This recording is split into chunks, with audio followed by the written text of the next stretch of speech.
К-клуб гэдэг нь юу гэхээр зүгээр очихондоо ганцхан капитализм гэсэн үг. Капитализмын клуб капитализм гэсэн үг байна.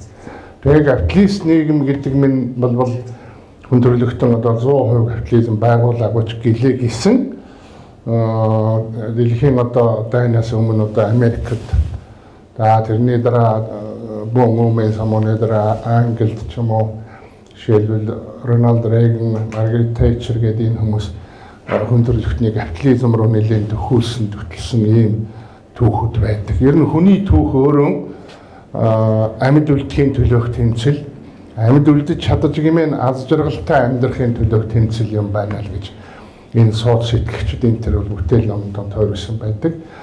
Тэгээд та бид болоод хүн төрөлхтөн бол өнгөрсөн одоо гэсэн энэ 3 цагийн орчилд амьдардаг хүн болгон мэдэж байгаа. Тэгээд өнгөрсөн одоо ирээдүй тийм үү. Тэгээд ирээдүй бол одоо бидний амьдрал одоо байгаа орчин одоо цаг болвол эрх чөлөө өнгөрсөн цаг болвол бидний одоо амьдрахын төлөө зүтгэсэн эрх чөлөөгөө олж авсан тэр одоо том үнцэн. За эндээс үүдээд бол өмч бий болдог. Өмчгүй бол хин хөнгөө амьдрах тийм болцоогүй юм аа гэж эрх чөлөөний үзэлтэй хүмүүс ингээ үздэг юм байна.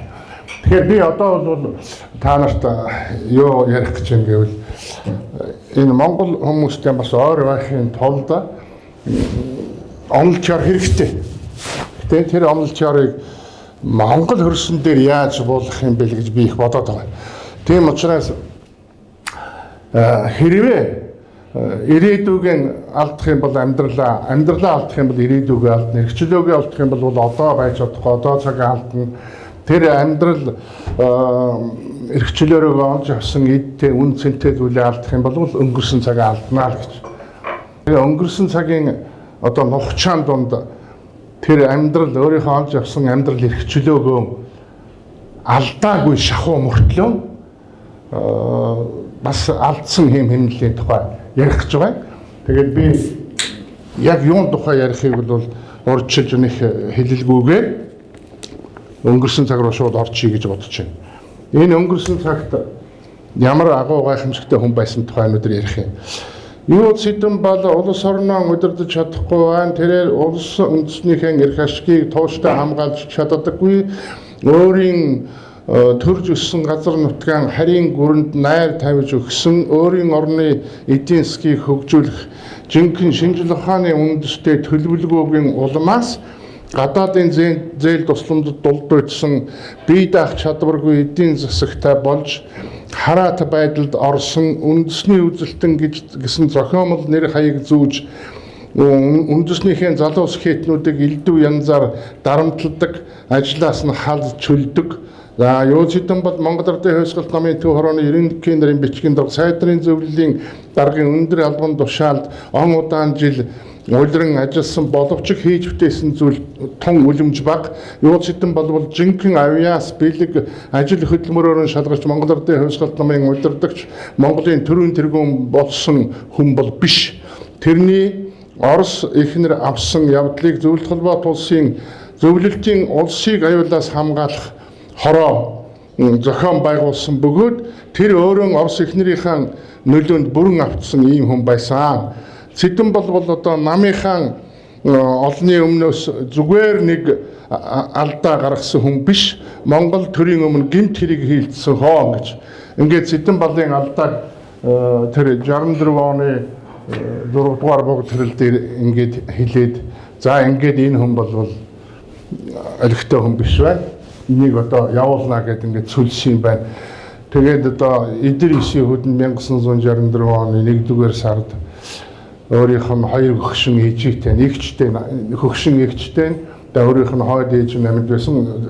Энэ сая хэлд одоо хэлмэгдэл өрч байгаа юм бол лоохоо зугаал да. Лоохоо зугааг та нар одоо мэдэх байх л гэж би бодож байна. Ихэнх нь мэдэж магадгүй, мэдэхгүй швэж магадгүй. Зүгээр энэ ном бол ганцхан надад ганцхан хувь байгаа ном. Канагаюки гэж Японы эрдэмтэн лоохоо зугаатай уулзаад яриа авсан. Энэ бодит яриа бол одоо бараг хаанч байхгүй шахуу юм байна. Тэгээд лоохоо зугаа зайлвал чулуун гэж гайгүй хүн таараад хулгайгаар шүн 69 зайлуул тэр өөр хангаан самд сум руу хөргөж өгчээ. Бас тэр үе сайхан сэтгэлтэй хүн байж өөрөө бас хэрэг тавигт орно шүү дээ тэр чинь. Лоохозыг яалаа малаа эсэргүүгэн гэлээ. Тэгээ хоёр гүшинтэй өндөр настай хоёр гүшинтэй хойд ээжтэйгээ өөрийнхөө хамгийн том ихчтэй тэгээд хүү охин хоёртойгоо эхнэртэйгээ ингээд цөлөгдөд өөр хангаан самд сумд очсон юм байна. За ингээд самд сумаас 25 км-ийн зайтай нэг хончны туслах хончноор ажиллаад 1700 төгрөгийн цалинтай намын төвөөр улс төрийн төвчөн очоод өндөр зэрэгэлтэй ажилд байсан хүн гэнтхэн шууд одоо даян дээрхийн өндрөөс далай яраад руу шийдэгдэх юмэд ингээд өөр хангаан санд сумын хончны туслах хончноор очоод тэгээд 100 хонь хариуцад ажилдаг санд сумаас 25 км-ийн зайтай.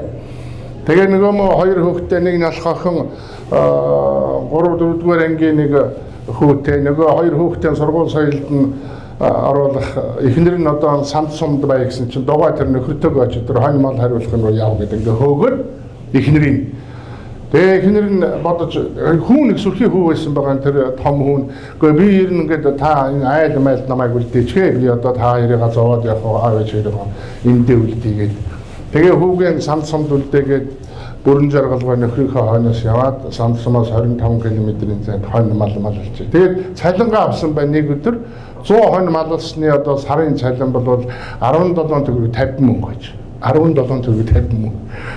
Тэгээд лоохозгоо өөрөө шоконд орсон юм. Би чи юу л энэ чинь 1700 төгрөгийг чи би яаж юу зарцуулж байсан юм мэдэхгүй байсан. Тэгэхээр одоо мөнгийг яаж хэрэгэлдгийг, яаж зарцуулдгийг, яаж мөнгөөр өөрийгөө тэтгэдгийг гэдгийг ухааныг би эндээс сурсан юм аа гэж. Тэгээ 17 төгрөг 50 мөнгөөр 10 кг шарвуудаа 2 кг 2 дугаар гурайла да нэг пунти отон тал одоо ногоон цай аваад тэгээ цаана 5 төгрөг үлдсэн 5 төгрөгөөр нь одоо 2 гөгшөндөө ийм тан авахгүй болгооргүй гэдэг ингээд. За тэгээ энэ төлөвлөгөөгөө боловсруулчаад нөгөө юм хум авах гээд сумын төв рүү тэмээгээр очоод тэгээд очоод нөгөө юм хум авчгаад 5 төгрөгөө үлдээчгээд айл хөөхтэйгээс нэг 10 ээлжгийн өгчгөө тэгээ боцоо сумаас гарахгаа явж исэн чинь нэг залуухан хүүхэн таарлаа сайн байна уу та одоо хүн амт танихгүй хүний нөхцөл хэцүү байгаа байлгүй дээ та манайхаар ороод би нэг аяг цай шүл хийгээд өгье гэж. За ингээд аяг цай шүл хийгээд сууж явах зур нөгөө эмэгтэй чинь ингээд сайхан хурганы харьс игнээд дээл хийх маягтай сууж өгнө.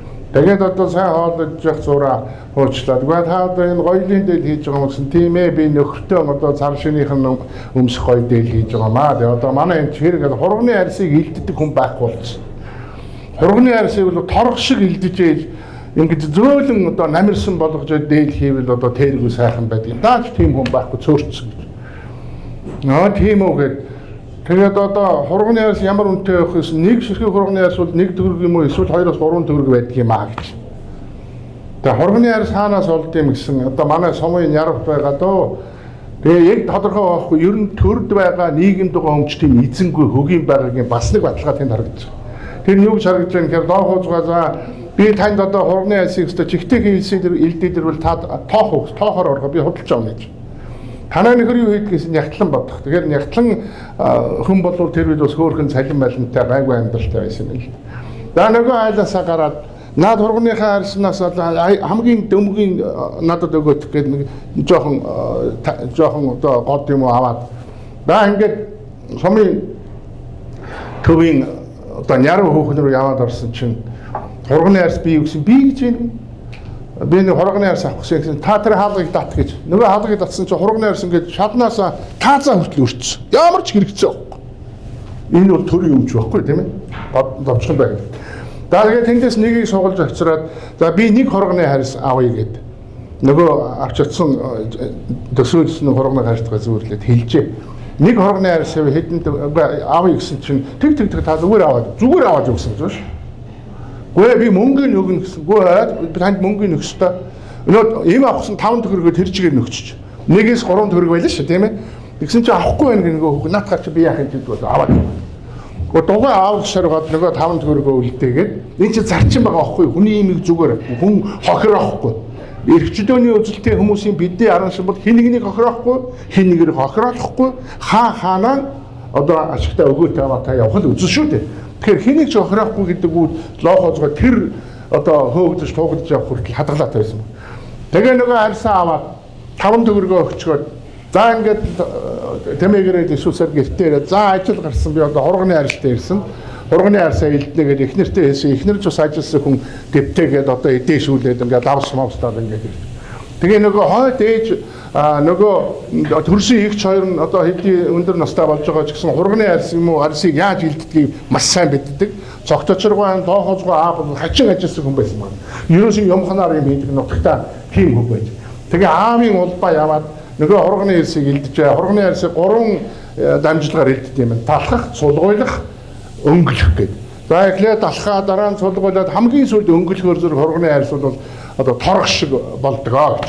За ингээ эхнэртэйгээ нийлээд нөгөө хоёр гişнэрөө зөвлөд нөгөө хурганы харьсыг өстөн хачин ганган болгоод за ингээд буцаад нөгөө сумын төмрөгийн жанжуулж очиод нөгөө өсгүүдээ за энэ хурганы харьс болж байна. Хүү таач одоо ямар гайхамшигтай юм хийчих. Ийм л хурганы харьс хэрэгтэй байна. Өчнөөнтэй хийшүүдээ би энгэрч чинь. За тэгээд нөгөө хурганы харьсаа өгчөөд би дахиад одоо ингээ хурганы харьс илдээд ирвэл та авах уу гэсэн чи аавна гэж байна. Нөгөө хурганы харьсыг нөгөө эмэгтэй 15 төгрөгөөр авчаа. 5 төгрөг 15 төгрөг болоо үрчиж байгаа байхгүй. 15 төгрөгөө аваад сумын нөгөө нярав дээр очиод 3 хурганы харьс авч 5 төгрөгөөр 15 төгрөгөнд авсан байна. За нөгөө 3 хурганы харьсаа жигтэйхэн сайхан илдээд идээшүүлээд эргээд нөгөө хүндээ өгөөд нэг нь одоо 15 төгрөгөөр зараад тэгээ нийлээ 45 төгрөгөөр чинь тийм байгаа. 45 төгрөг болгож байгаа. 45 төгрөгөнд тэр жигээр аваад 9 хурганы харьс авсан байна. За 9 хурганы харьсаа сайхан жин битлээ дахиад нөгөө хүндээ авчирч өгөөд тэгтэл хүмүүс ингээд аяндаа хурганы харьс сонирхоод ирж.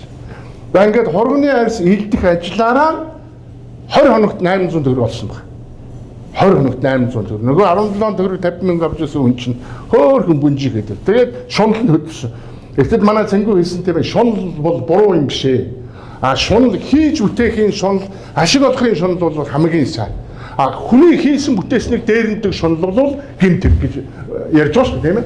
Тэгтэл доохозгоо шунал бол хамгийн зөв шунал байна. Доохозгоо дараа нь бодоод байсан чинь энэ гүлэмний хэрэгцээ их байна гинэ. Одоо морь хөдөө бол морьгүй бол явахгүй тэр үед. Тийм учраас морь өнөхтөн дандаа одоо эмэйл тогж байна. Эмэйл гүлэм хэрэгтэй. Зарим гүлэм мүлмүн навсаацсан тийм байх юм.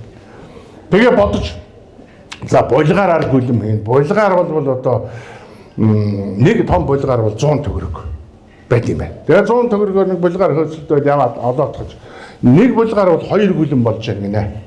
За ингээд гүлэм хийжээд гүлмийг яаж хийдгийг гэдгийг бас 90 гэдэг нэг тэнд нэг ганцаараа ингээл амтнаас хол юм хийгээ суудаг хүн байж. 90 гойдоор очиод энэ гүлмийг яаж хийдгийг гэсэн 60 барилын заагаад өгч. Тэгээд нөгөөх нь баг зэвсгийг аваад 90 гойтой бүр тохироод 90 гойтой өвлийж хийнэ гэж хэлээ. Шагналд нь тэгээд гүлэм хийхийгээ заалгаж байгаа. За ингээд гүлэм хийжээ. За эхлээд 2 гүлэм хийгээд гэж 100 төгрөгөөр авсан булгаараа 2 гүлэм хийгээд гэсэн чинь гүлэм зарах уу гэж нэг нөхөр зарна гэж хэдээр гэсэн 600 төгрөгөөр тэр үед гүлэм гайгүй одоо гүлэм бол 600 төгрөг. За гоёлын дөг гүлэм бол 1000 төгрөг. Бүр гоёлын мөнгөн баавар маавартай гүлэм эмэйл бол одоо юу юм байна л да. 1200 төгрөг байсан юм байна. За тэгээ нөгөө 1000 төгрөг 1200 төгрөгөөр авчин гэдгийг сургаар мэдсэн хүн чинь улмал цаашаа шомно үстэй. За эхлээд 100 төгрөгөөр авсан булгаараа 2 гүлэм хийгээд ингээд 600 төгрөгтэй болоод тоглоо. За 600 төгрөгөөрөө 10-аас 20 булгаар авсан байна. 10-аас 20 булгаар. Нэг нь 2 гүлэм болно шүү дээ. За нөгөөхийгөө сайхан одоо эсгээд эмжээд хон дээр зүгээр суухгүй хон авчиж хариулж явахтан эсгүүр хийгээд тэгээд өнөө хоёр ихчийг ээжийг хаад ээжийг ихчтэйгээ ажилуулад эхнэр нь ажилуулад пижигнэ. За ингээд гүлмийг бол одоо сард гайгүй хэд хэдэн гүлэм хийчдэг болоод за сүүлдээ өнөө 1000 төгрөгөөр зардаг байсан гүлэм шунаад бүр жинхэнэ гоёлын гүлэм хийхийн тулд одоо эмэйл нь одоо их гоё байх хэвээр мод зод нь гоё байх хэвээр дээр нь одоо ганган чамин мөнгөлөг зөнгөлөг тийм баавар маавартай байх хэвээр гэд өнөөхийг өөрөө хийж чаддгүй хүн чинь дахиад хүн сурж энийг хийдэг хүн байна уу нэвд гэсэн. За нэг чимээг гав ганцаараа байдаг бас нэг өвгөн байна. Тэр өвгөн бол ногоон дам гэж хүн байсан байна. Ногоон дамбад очиж хадаг бэрээ шав ороод юмд нь туслаад тэгээд тэр баавар мааврыг бол ингэ зохиж хийдэг арга шууд одоо цутгаж хийдэг арга байсан юм байна. Цохиж хийдэг нь цаг алдах юм байна гэж үзээд цутгаж хийдэг аргыг сураад дам багшаасаа одоо эрдэм ном сураа. За ингээд бүр оёлын гүлэм хийгээд жилд 2 гүлэм хийдэг байснаа одоо дараа нь 4 гүлэмтэй бүр одоо ганган имэйл модтой зурсан имэйл хийдэг болоод за ингээд жилдээ 24,000 төгрөг олдог болоод тагчаа. За 24,000 төгрөгөөр шунаад 3 дугуй тавчаа. Чөлөгдсөн байгаа юм шүү. 3 дугуй тавчаа. Тэгээ тэрийг хэлж германуудаа хийдэг байсан шүү дээ. Хүн алхтаа ундаг байсан унаа. Би амжиргаа газар тэмээгээр сум руу явдаг байсан бол 3 дугуй төр шүнх гэж хэдхэн одоо цагийн дотор сум мороод нөгөө чинь арилж байгаа хийгээд байна шүү дээ. Тэгвэл тэнд нэг өөрийн хямдаг нах ямны нөхдүүд байж ямдан мондан гэж янз бүрийн тэд нөгөө лохоцоог матхаасаа илүү хин ямар сайн өмбгээд ажиглаад байдаг.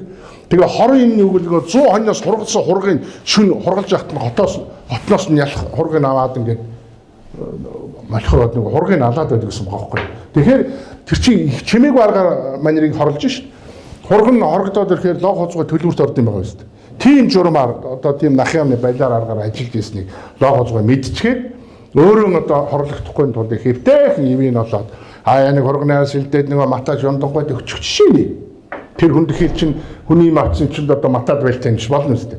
Тийм аргаар ямаж ажиллаад тэгээд 3 дугуйтай болж аваад за нэмээд Польшийн Варшав гэдэг машин Оросын элчингээс 18,000 төгрөгөөр худалдаж аваад за тэгээд нөгөө гүлэм нөгөө хургны арьсмарсны чи хэрэгч зөвхөн өөрийнх нь санд сумыг 100% хагдсан гэж байгаа.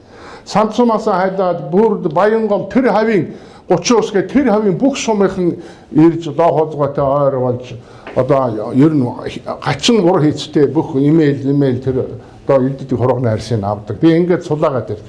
Тэгээд сулаагаад ингээд нөгөө мөнгөөрөө 15 гүү 20 өхөр худалдаж аваад 100 хонь худалдаж аваад 100 хонь чамлаад байгаа. Өөрөөр хэлсэн байгаа. 100 хонь ч одоо эргэлтэнд оруулах, эдийн засгийн эргэлтэнд оруулахын тулд ашигтай байхын тулд 100 хонь багадна 300 хонь болох хэрэгтэй. Гээд дандаа охин хурга нэмж худалдаж аваад нөгөөхөө төлдүүлээд ингээ үржүүлээд нэгдлийн одоо 100 хонь хариулж байгаа шүү дээ маань. Тэр бол улсын юм. За наадах нь бол тэр үед одоо юуг бас нөгөө хувь өмчийг дээрэмддэг тийм юм баг байсан байна. Ягаад гэвэл лохоцгой өөрөө нэгдлийн гишүүн биш. Ямар ч нэгдмэл харьяалаг болгоо хийчихгүй юу? Хүн биш болгоо хийцэн. Тэгэхээр зэрэг чи ягаад ингэж илүү юм хийгээд байна гэж болдоггүй. Балхаараг байдаггүй манагтаад байсан юм л. За тэгээ манай 300-аад хоньтой болж аваад за ингээд амьдрал нь сайжраад гэр орон сайхан болоод бүрээс мөрөөс нь сайхан болоод гэр орноо дулаахан болгоод за ийм одоо 6 жилийн түүхийг санд сумд өнгөрөөжээ. Тэгэхээр хүн одоо 9-р ангид орох болсон. Баг охин нь 1-р ангид орох болоод ирсэн. Эхнэр нь бас жирэмсэн болоод тгсэн. Тэгээд жирэмсэн болоод тэр гарсан хүүхдэн санд цэрэн гэднэр өгсөн байдаг. Тэр санд цэрэн гэдэг хүүхдэн би сая их татан танил болсон. За ингээд 9-р ангид одоо сандд 9-р анги байхгүй юм байна. 8 жилийн сургууль байхгүй юм да. За тэгээд өөр хар хоринд байсан байна. За ингээ хар хорин нүүе энэ хүүхэд цуухтын сургууль соёл юм байна гэдгсэн намын туурай хэншлэгрэн захиамахаа бичсэн хариу ийдгүй гинэ. Тэгэхээр манайд одоо том дарга нартаа уулзаа сайдаж муудаад ер нь бараг зодон зохиондоо хөргөшөх болоо та нар 100 эрхмийг харсан бол тэнд өөрөө ярьсан билээ. Ловсон арвдан гэдэг дарга гэрт нь ороод ингээд хитгтхтэй ороод хутгаан гаргаад усанд орж явахад нь чамайг би алчи. Чи миний өр хүүхэд миний амьдралыг ингээд тамилж байгаа юм би алчхад бол өө тоохгүй ингэж яхаар шоронд яваад ингээд явсан дээр гэж. Тэгсэн усан харууд нь айгаад за чамайг одоо хар хоринд явуул. Ингээ хар хоринд 5 жил ажилласан. Хүүхдийн сургуульд оруулж хар хоринд томлогоонд очихдоо дахиад юу нэ биш туулаа одоо шоуны аж ахуй хариуцсан нэг тийм тоо урдгчээр ажиллаж 320 төгрөгийн салбарт авдаг байсан. Тэгээ хар хоринд очиод бас зүгээр байдаг.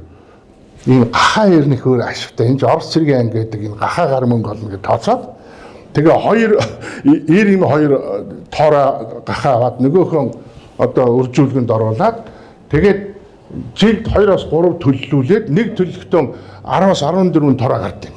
За нөгөө тороогоо торж байгаа тэгээд сайхан таргалаад ирэх нь ядлагаанд оруулаад ингээд зардаг.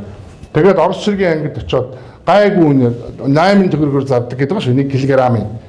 Цулайсан байгаа. Би тэгээд цулайсан. Тэгээд би бол мотоциклтай, машинтай өндөр том хашаа байшинтай би бол үнэхээр цулайсан. Тэгээ амтны атаачтай хөдлөсөн энэ цөлөгжөөж яагаад ийм хийж юм бэ? Тэгээ бүр миний одоо хийж үтээхийн шулам донд тусаад би Монгол гутал хийж эхэлсэн гинэ. Монгол гутал хийх хүн хайгаад байсан чинь нэг Эрдэнэ зуугийн нэг лам зайлуул хэлмэгдээ шорон оронд орчход ингээд ирээд байж байсан лам. Тэгтээ гой гутал хийд юм байна. Нөгөө ламыг ураад нөгөө ламдаа шав ороод тэгээ гутал хийгээд за гутлыг бол хийж сүүлдээ бүр ингээд гэрүүлээрээ нөгөө лам нөгөө хийдэг лам тэдний авгаа мавгатай нийлээд хийдэг тийм хөөрхөн горшоо маягийн болж байгаа. Нөгөөдүүлээ цалинжуулаад аж ахуй болоод тэгээд гутал хийн жилдээ заримдаа 3-4 гутал хийн нэг гутлыг хоёр хос гутлыг бол 3,000 төгрөгөөр зардаг. Ийм болоод за нөгөө гахаа аж ахуйтай болоод за ингээд нэлээ хөрөнгөж өдөрсөн хар хорны сангийн аж ахуйн дараа гомсрон гэдэг хүн матаад за энэ хүн бол дамын намаа хийж байна. Энэ хүн бол одоо хариуцлага хүлээхгүй байна. Энэ хүн бол арга хэмжээ авахаас ярина гэсэн бүр бүгдийг матаад энэ хүн бол бүр цуглуулсан гош санттай байхдаа тийм гөлөмжлөм ингээд одоо бон баяжаад ингэсэн. Тэгээд оохоцгоо хаширсан байгаа. Говид 76 толгой бол хангаа 50 толгой молны ирэх олго тэр үед гинтгэн санаа за би чи нэгдлийн бишчгэлээ гэсэн асуудалд орох юм байна. Намайг л анзаарч байгаа юм чинь гээд нөгөө 400-аар малтай толгой малтай болоод гисэн. Тэрийг бүгдийг зараад тэрийг гэж би бол асар их мөнгөтэй болж авсан юм аа гэдэг хэдийн тоогоо хэлэв. 400-аараас нэлээд юм болно шүү дээ. Ингээд мөнгөө авдралж аваад унаа машинтайгаа ингээ байсан. Нэг өдөр одоо асуудал бишчихжээ. Атаархлаас болоод тэр гомсрон гэдэг хүн доохозгоор матаад ингээ баривчлагдаад дамын наамаа хийсэн хууль усаар, жам ёсоор, хууль ёсоор хөрөнгөцсөн гэдэг машин, унаа, хашаа, байшин мөнгө бүх юм хураагаад авсан.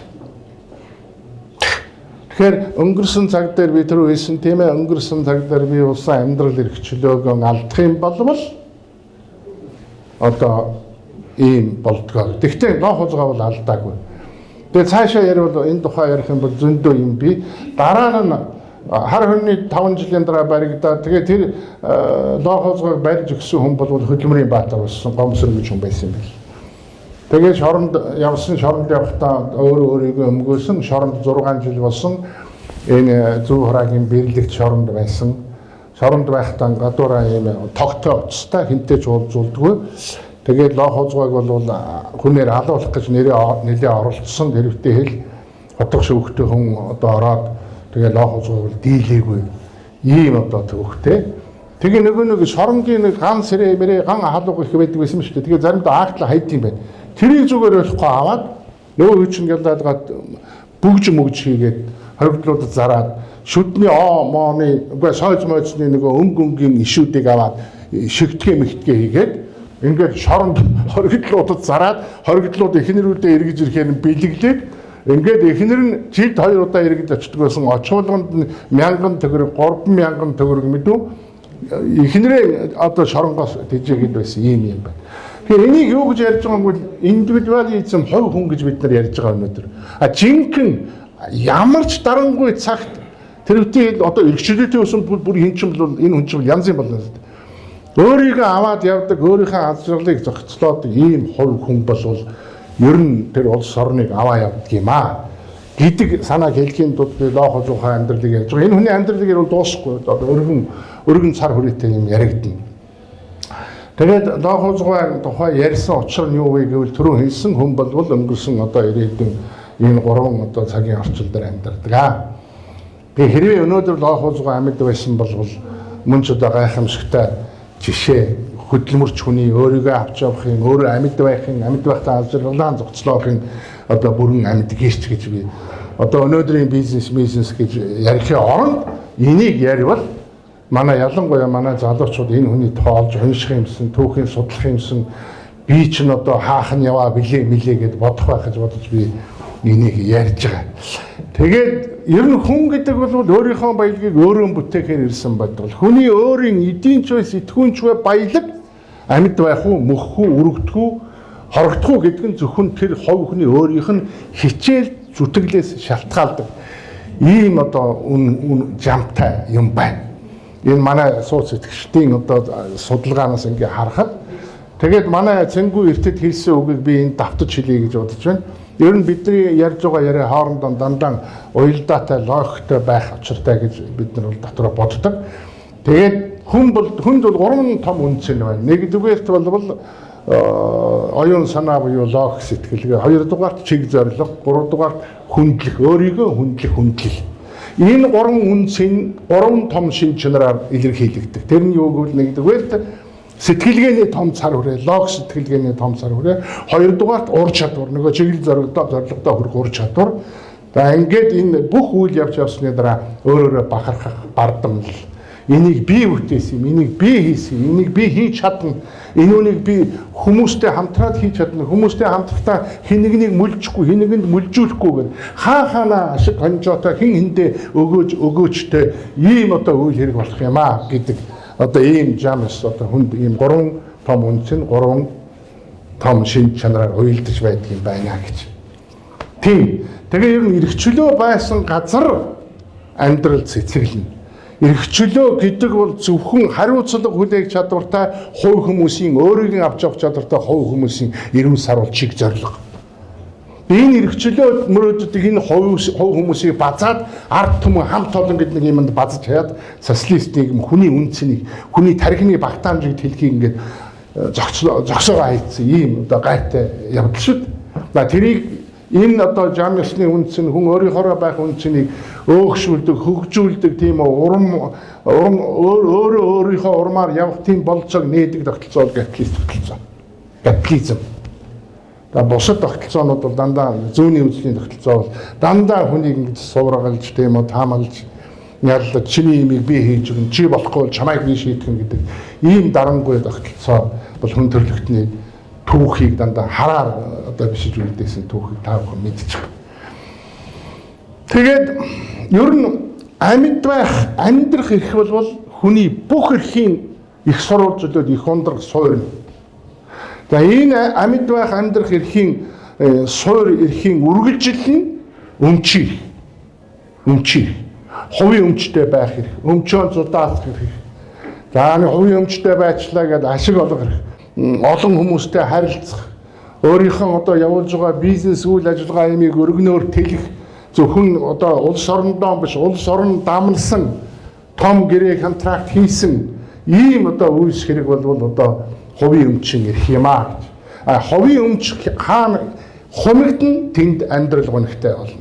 Хувийн өмчийг хаана боон хаана, тэнд дампуул явагдана.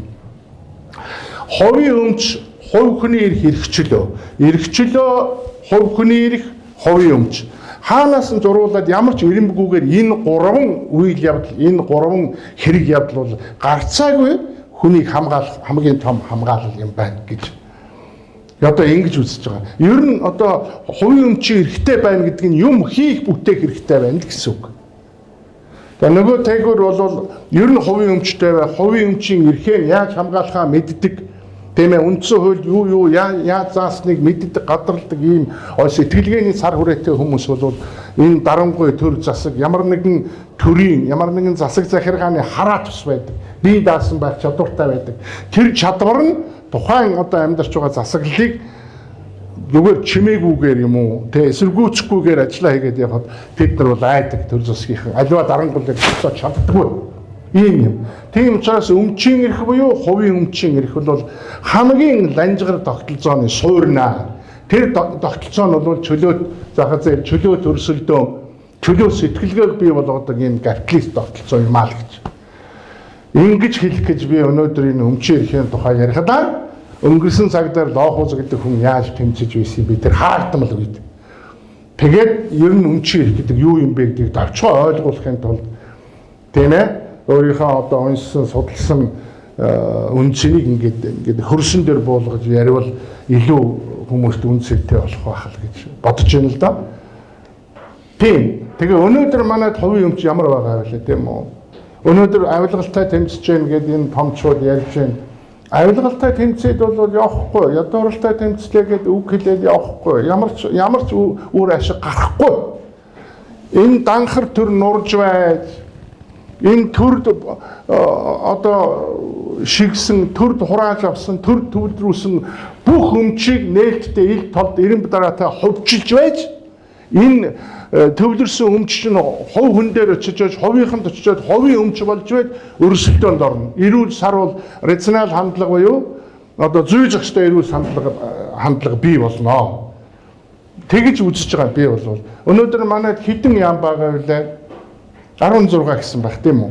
Өмнө нь 22 байсан. Тэрийг одоо цөөлөө данхар төрөөр нурааж байгаа гинэ. 22-оос бид нар 16 яамтай болсон гэнэ. Гэхдээ тэгсэн хэрнээ би өнөөдөр нэг юм сони юм сонслоо. Соёл спорт аял жуулчлал яам гэдэг байна. Гэхдээ яамныхаа дэргэд нэмээд бас тусдаа нэг юм байна. Юу гэнэ соёл спорт засгийн газар биш. Засгийн газрыг хэрэгжүүлэх агентлаг буюу агентлаг урлагийн газар гэж байна. Ийм хоёр юмар юу байх юм бэ? Нэг нь эсвэл агентлаг нь эсвэл яам нь байна. Тэгээ яамын ерөөсөө хэрэг байх ч. Тэгэхэд Япон 137 саятай одоо Японы хүн амрагдсан 120 сая болж байна гэдэг байна лээ. Ийм 120 сая хүнтэй хүн амтай улс орн Япон улс орн бол 12 яамтай байна. Би энийг бүр одоо өөрийн дотны элчин сайд мэд хүмүүсээс асуусан. Яг 12 яамтай гэж л. За тэгээд 8 сая хүнтэй Швейцар болохоор зэрэг 7 яамтай байхгүй.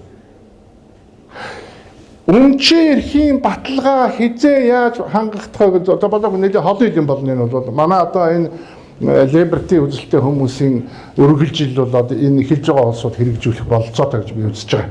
Өмчийн эрхийн баталгаа, хүний эрхийн баталгаа, эрхчлөөний баталгаа хизээ бий болдгийм бэ гэвэл засаг төр нь хүнийг харгасал хүчирхийлээс хамгаалах сэргийлэх байгууллагатай. Харгас хүчлээс хамгаалах сэргийл цагдаа биш шүү. Сэргийлэн хамгаалах байгууллагатай. Ховын хүний зогчлоосон ховын өмчийг дээрэм тоноолоос хамгаалдаг хараат бас шүүхтэй. Гадна дотны халдлагаас хамгаалдаг батлан хамгаалалттай ийм гурван ажлыг л засаглал төр хий. Бусдын хүн өөрөө хий. Хүмүүст хийх бүтээх боломжийг үлдээгээд ойх. Тэгсэн цагт бид нар энэ одоо ч өсөд болж энэ хэдээр хавагдаад байгаа юм тийм ээ. Тийм учраас тэр 14-р зууны 14-р Луи гэж энэ Францын нэг хаан байж л дээ. Луи хаан гэж жигтэйхэн ярах чинь тамтай хаан байсан юм байна. Тэр хааны зөвлөх Колбер гэж хүн байсан. Түүхэн баримтч байна. Тэр Колбер гэдэг хүн фабрикийн одоо захирлуудтай удирдлагуудтай очиулзаад одоо хаан засаглаас юу хэрэгтэй вэ чи яриад уулзаад иргээд хаан явуулсан.